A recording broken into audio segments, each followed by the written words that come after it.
अस्सलाम वालेकुम, खुश आमदीद, मरहबा। मैं हूं सदीका। आप देख रही हैं मेरा चैनल सऊतुल कुरान सफवान। कैसे हैं आप सब? उम्मीद है कि खैरियत से होंगे। सबसे पहले हम दुरूद शरीफ पढ़ लेते हैं। अल्लाहुम्मा सल्ली अला सय्यिदिना व मौलाना मुहम्मदिन व अला आलिहि व अस्हाबिहि व बारिक वसल्लम। लास्ट वीडियो में हम लोगों ने मुनाफिकीन के बारे में पढ़ा था कि अल्लाह ताला ने मुनाफिकीन के दावा ईमान को गलत और झूठा करार दिया। अल्लाह ताला ने फरमाया कि वो जो ईमान का दावा कर रहे हैं वो अल्लाह को और ईमान वाले लोगों को धोखा दे रही हैं। हकीकत में वो अपनी जात को धोखा दे रही हैं। तो स्टार्ट करते हैं हम आज का लेसन।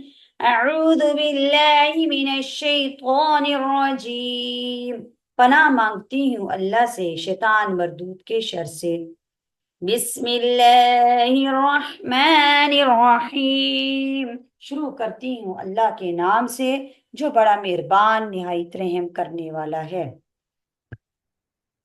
फी क़ुलूबिहिम मरज़ुन फ़ज़ादहुमुल्लाहु मरज़ा। फी क़ुलूबिहिम, उनके दिलों में, मरज़ुन, बीमारी है। फ़ज़ादहुमुल्लाहु, ज्यादा कर दिया अल्लाह ताला ने, मरज़ा, उनकी इस बीमारी को।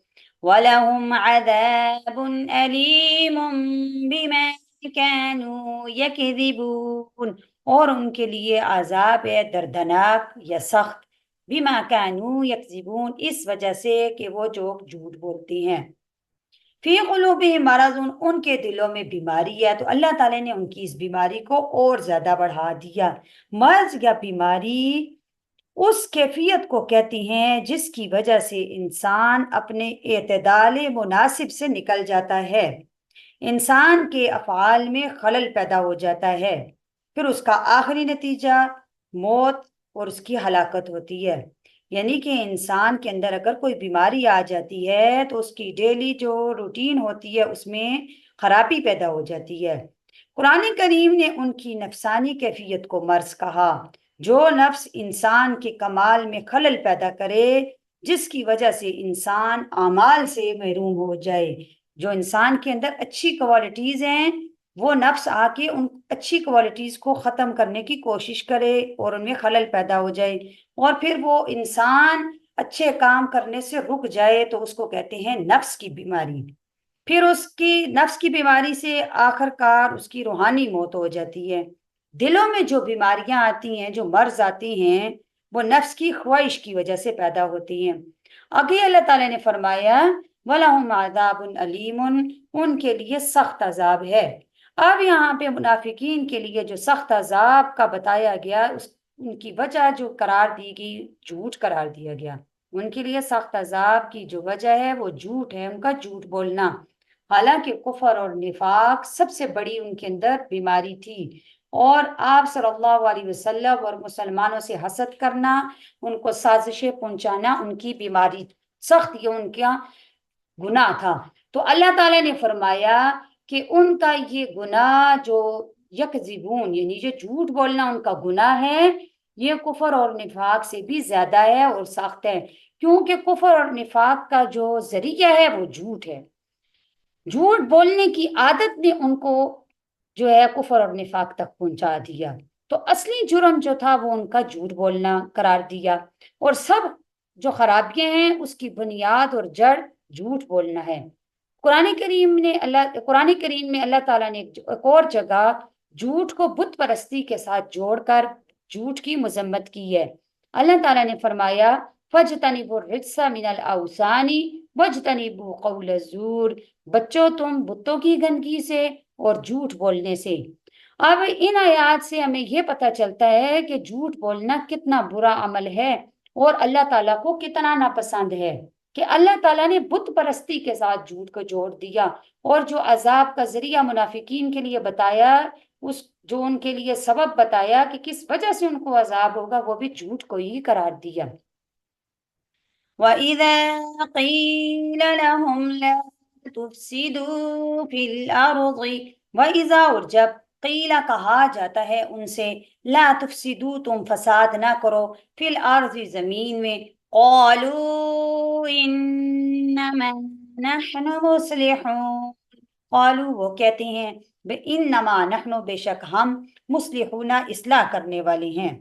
جب منافقین کی دو رخی پالیسی سے فساد واقع ہونے لگے، ان کے کسی خیر خواہ نے کہا ایسی کاروائیاں فساد کا ذریعہ ہوتی ہیں، ان کو چھوڑ دو۔ تو اس کے جواب میں وہ کہنے لگے ہم تو اصلاح کرنے والے ہیں۔ دو رخی پالیسی سے مراد یہ ہے کہ کبھی وہ یہ ظاہر کرتے منافقین کہ ہم تو مسلمان ہیں، کبھی جب یہ ظاہر کرتے کہ ہم کافر ہیں۔ جب کفار کی مجلس میں بیٹھتے تو اپنے کفر کا اظہار کرتے، مسلمانوں کی مجالس میں آتے تو اپنے ایمان کا اظہار کرتے۔ تو یہ ان کی ایک دو رخی پالیسی تھی۔ تو اللہ تعالیٰ نے فرمایا کہ وہ جو یہ سمجھ رہی ہیں کہ ہم اصلاح کرنے والے ہیں، یہ اصلاح کرنے والے نہیں بلکہ یہ فساد کرنے والی ہیں۔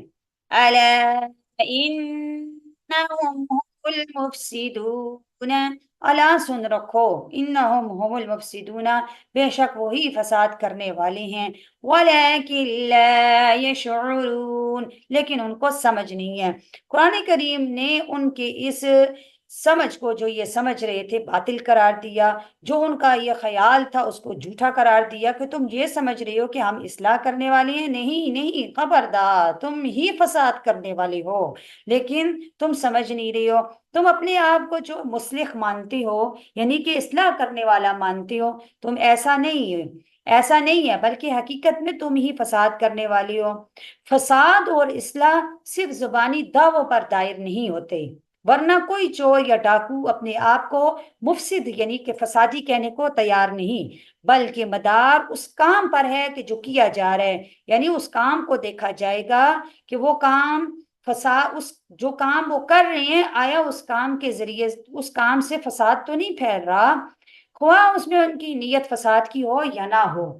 تو اب وہ مفسدین جو تھے، منافقین جو تھے، ان کو مفسدین اس لیے قرار دیا کہ ان کے کام ایسے تھے کہ جو فساد کا ذریعہ بن رہے تھے۔ تو اب خود زبان سے تو وہ دعویٰ کرنے سے یہ نہیں کہا جا سکتا کہ تم فسادی نہیں ہو۔ تو قرآن نے اس بات کی جو ہے وہ تکذیب کر دی، قرآن نے اس کو جھٹلا دیا کہ تم صرف زبان سے یہ نہیں کہہ سکتے کہ ہم فسادی نہیں ہیں، بلکہ تمہارے کام کو دیکھا جائے گا کہ تم جو کام کر رہے ہو وہ فساد کا ذریعہ ہے یا نہیں ہے۔ امید ہے کہ آج کا لیسن آپ کو سمجھ آ چکا ہوگا۔ اللہ تعالیٰ سے دعا ہے کہ اللہ تعالیٰ قرآن کو سمجھنے، اس پر عمل کرنے کی توفیق عطا فرمائے۔ اللہ تعالیٰ آپ کو ایمان کی بہترین حالت میں صحت اور عافیت کے ساتھ ہمیشہ خوش رکھے۔ اپنا بہت سا خیال رکھیے گا۔ اپنی سسٹر کو اجازت دیجیے۔ نیکسٹ ویڈیو تک کے لیے اللہ حافظ، فی امان اللہ۔